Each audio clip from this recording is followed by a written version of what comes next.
ਅਗਲੀ ਹਰਜੋਤ ਸਿੰਘ ਜੀ ਖਬਰ ਉਸ ਉੱਤੇ ਵੱਧਦੇ ਜਾਈਏ। ਓਹਾਇਓ ਤੋਂ ਇਹ ਖਬਰ ਆ ਰਹੀ ਆ। ਮਾਵਾਂ ਵੀ ਕਈ ਵਾਰੀ ਉੱਦਾਂ ਤਾਂ ਇਹ ਆਖਿਆ ਜਾਂਦਾ ਵੀ ਗਿੱਲੇ ਥਾਂ ਦੀ ਆਪ ਪੈ ਜਾਂਦੀਆਂ ਤੇ ਨਿਆਣਿਆਂ ਨੂੰ ਬਚਾ ਕੇ ਰੱਖਦੀਆਂ, ਪਰ ਕਈ ਨਿਰਦਈ ਵੀ ਜਿਹੜੀਆਂ ਉਹ ਹੁੰਦੀਆਂ। ਓਹਾਇਓ ਤੋਂ ਇਹ ਖਬਰ ਆ ਰਹੀ ਹੈ ਵੀ ਉੱਥੇ ਇੱਕ ਮਾਂ ਨੂੰ ਹੁਣ ਸਜ਼ਾ ਸੁਣਾਈ ਗਈ ਆ, ਕਿਉਂਕਿ ਉਸਨੇ ਆਪਣਾ ਛੋਟਾ ਬੱਚਾ ਟੌਡਲਰ ਉਸਨੂੰ ਘਰੇ ਇਕੱਲਿਆਂ ਛੱਡਤਾ, ਬੰਦ ਕਰਕੇ ਚਲੇ ਗਈ ਤੇ ਆਪ ਵਕੇਸ਼ਨ ਕਰਨ ਦੇ ਲਈ ਤੁਰ ਗਈ।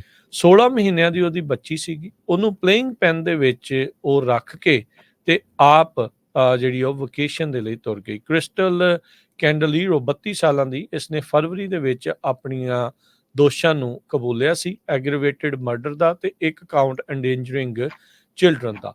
ਹੁਣ ਇਸਨੇ ਪ੍ਰੋਸੀਕਿਊਟਰਸ ਦੇ ਨਾਲ ਡੀਲ ਬਣਾਈ ਹੈ, ਜਿਸ ਦੇ ਵਿੱਚ ਇਹਦੇ ਜਿਹੜੇ 2 ਮਰਡਰ ਕਾਊਂਟ ਆ ਉਸ ਨੂੰ ਡ੍ਰੌਪ ਕੀਤਾ ਗਿਆ ਤੇ ਇੱਕ ਫੈਲਨੀ ਅਸੌਲਟ ਚਾਰਜ ਨੂੰ ਵੀ ਡ੍ਰੌਪ ਕੀਤਾ ਗਿਆ। 6 ਜੂਨ 2023 ਦੀ ਗੱਲ ਆ।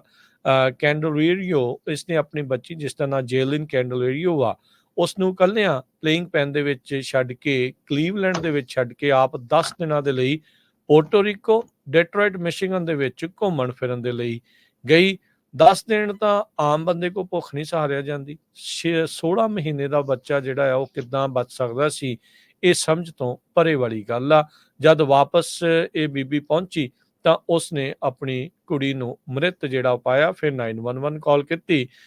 ਜਦ ਕਹਿੰਦੇ ਵੀ ਉੱਥੇ ਪਹੁੰਚੇ ਅਧਿਕਾਰੀ, ਉਹਨਾਂ ਨੇ ਦੇਖਿਆ ਕੁੜੀ ਜਿਹੜੀ ਆ ਇੱਕ ਹਿਸਾਬ ਦੇ ਨਾਲ ਸੁੱਕੀ ਹੋਈ ਉਹ ਪਈ ਸੀ, extremely dehydrated at the time of death.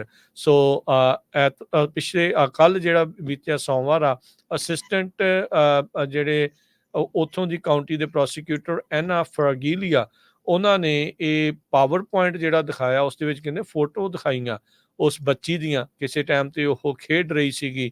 ਉਸ ਤੋਂ ਬਾਅਦ 'ਚ ਇਸ ਬੀਬੀ ਦੀਆਂ ਫੋਟੋਆਂ ਦਿਖਾਈਆਂ ਵੀ ਇਹ ਪੋਰਟੋਰੀਕੋ 'ਚ ਜਾ ਕੇ ਆਪਣੇ ਫਰੈਂਡਸ ਦੇ ਨਾਲ ਨੱਚ ਟੱਪ ਰਹੀ ਆ, ਪਾਰਟੀ ਕਰ ਰਹੀ ਆ, ਤੇ ਪਿੱਛੋਂ ਜਿਹੜੀ ਬੱਚੀ ਆ ਉਹ ਰੋ ਰਹੀ ਆ, ਕੁਰਲਾ ਰਹੀ ਆ।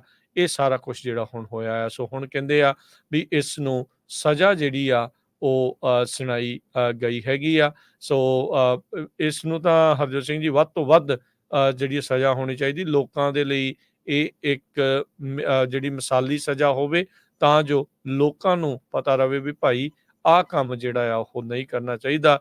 ਨਹੀਂ ਤੁਹਾਨੂੰ ਜੇ ਤੁਸੀਂ ਵਕੇਸ਼ਨ ਤੇ ਜਾਣਾ ਸੀ, ਕਿਸੇ ਦੀ ਜ਼ਿੰਮੇਵਾਰੀ ਲਾ ਕੇ ਜਾਂਦੇ ਜਾਂ ਕਿਸੇ ਨੂੰ ਫੜਾ ਕੇ ਚਲੇ ਜਾਂਦੇ, ਵਿਦਾਊਟ ਫੂਡ, ਵਿਦਾਊਟ ਵਾਟਰ, ਕੋਈ ਚਾਂਸ ਨਹੀਂ ਸੀਗਾ ਉਸ 16 ਮਹੀਨੇ ਦੀ ਬੱਚੀ ਦੇ ਬਚਣ ਦਾ।